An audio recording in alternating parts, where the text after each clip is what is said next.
در حالتی که اکثریت پیره‌های جهان با سبب تغییریابی اقلیم و گرمشوی هوا خوب شده ایستادند، گروه عالمان در پامیر پیرهی را دریافت کردند که برعکس آن می‌افزاید. این پیره کنچ خورباشی نام دارد. آن در بلندی تقریباً 5810 متر در قطارکوه‌های سرکولی پامیر جایگیر است. اقلیم این منطقه باعث گردیده است که قریک پای انسان به آن نرسد.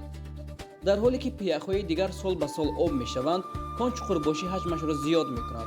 عالمان آن را انامالیای پامیر می‌نامند.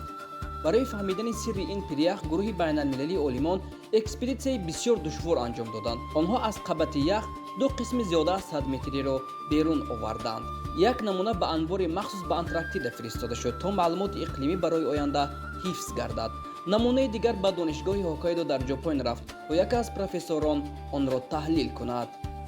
با گفته عالمان، این جسم‌های از پیره‌ها بریده شده تا 30,000 سال تاریخ اقلیم را در خود نگاه می‌دارند. آنها می‌توانند نشان دهند که چرا در این منطقه پامیر به گرمشوی گلوبالی دیگر خیلی عکس‌العمل نشان داده می‌شود.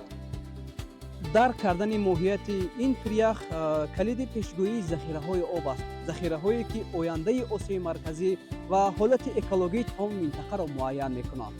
یک پیره در بلندکوه‌های تاجیکستان در پامیر می‌تواند به انسانیت در درک آینده اقلیم کمک کند. این پدیده با نظرداشت همه آن معماها، تهدیدها و دیگر پدیده‌های اکولوژی که جای دارد، هنوز امید را در دل انسانیت نگاه می‌دارد و ما را وادار می‌کند که به آینده نیک، به نجات این سیاره امید بندیم.